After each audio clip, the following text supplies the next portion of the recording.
আসসালামু আলাইকুম প্রিয় দর্শক, আমার আজকের পর্বে বাচ্চাদের জন্য খুবই পুষ্টিকর, মজাদার এবং সহজপাচ্য একটি খাবারের রেসিপি নিয়ে হাজির হয়েছি।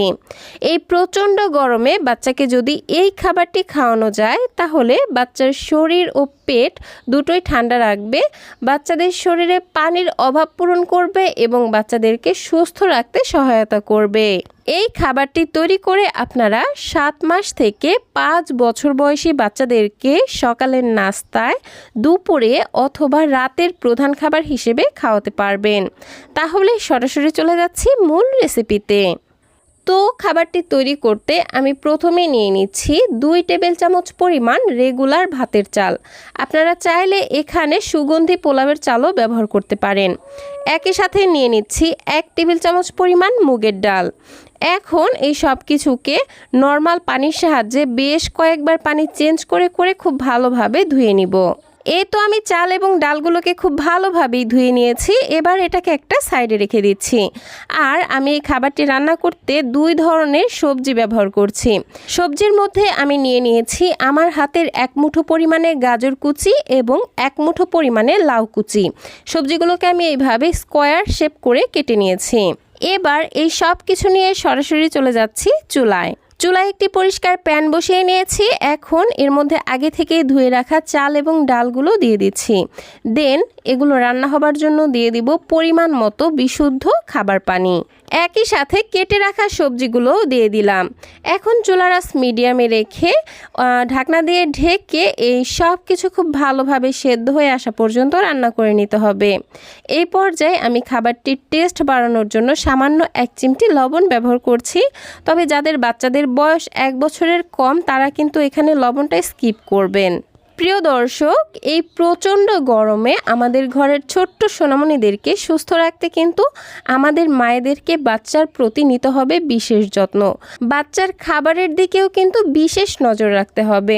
বাচ্চাকে এই গরমের ভিতরে বেশি জটিল খাবার না খাইয়ে চেষ্টা করতে হবে সহজপাচ্য খাবার খাওয়ানোর জন্য।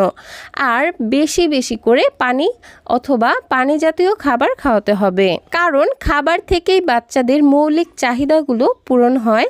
তাই মায়েদেরকে বিশেষ নজর রেখে বাচ্চাদেরকে যথাসময়ে সঠিক খাবারগুলো খাওয়াতে হবে। তাহলেই ইনশাআল্লাহ এই গরমে বাচ্চারা সুস্থ থাকবে।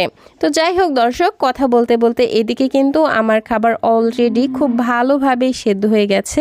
দেখতেই পাচ্ছেন চাল, ডাল এবং সবজিগুলো খুব সুন্দরভাবে সেদ্ধ হয়ে গেছে। এখন হচ্ছে যেসব বাচ্চারা খাবার চিবিয়ে খেতে পারে না তাদের ক্ষেত্রে এইরকম একটি ম্যাশারের সাহায্যে খাবারটিকে একটু আধ ভাঙা করে ভেঙে নেবেন। আর যাদের বাচ্চারা চিবিয়ে খেতে পারে তাদের ক্ষেত্রে তো আর ম্যাশ করে নেওয়ার কোনো প্রয়োজন নেই। এই তো আমি খুব সুন্দরভাবেই খাবারটিকে ম্যাশ করে নিয়েছি। এখন হচ্ছে আমি যেহেতু এই খাবারটিতে কোনো ধরনের তেল বা ফ্যাট যুক্ত করিনি, সেজন্য এই পর্যায়ে 1 চা চামচ পরিমাণ ঘি যুক্ত করে দিলাম। এতে করে বাচ্চা গুড ফ্যাট পেয়ে যাবে আর খাবারটির টেস্টও একটু বেড়ে যাবে। আর আমি খাবারটিকে আরও একটু মজাদার করার জন্য 1/2 চা চামচ পরিমাণ জিরার গুঁড়া দিয়ে দিচ্ছি। এই জিরার গুঁড়া দেওয়ার ফলে খাবারটি থেকে খুবই সুন্দর একটি ফ্লেভার বের হবে। তো সব কিছু খুব ভালোভাবে নেড়েচেড়ে মিশিয়ে নিলে কিন্তু খাবারটি বাচ্চাকে খাওয়ানোর জন্য একদমই তৈরি হয়ে যাবে। আমি ঠিক এই রকম ঘনত্বে রেখে খাবারটিকে চুলা থেকে নামিয়ে নিচ্ছি। আর এই তো তৈরি হয়ে গেল বাচ্চাদের জন্য খুবই পুষ্টিকর, মজাদার এবং সহজপাচ্য একটি খাবারের রেসিপি। তো এই গরমে বাচ্চাদের দুপুরের খাবার হিসেবে এই খাবারটি হতে পারে আদর্শ একটি খাবার, কারণ এই খাবারের মধ্যে কোনো ধরনের এক্সট্রা মশলা দেওয়া নেই আর কোনো বেশি তেলও দেওয়া নেই। তো এই খাবারটি কিন্তু খুব সহজেই বাচ্চারা হজম করে ফেলতে পারবে আর বাচ্চাদের পেটে কোনো ধরনের গ্যাস বা বদহজমের মতো সমস্যাও করবে না।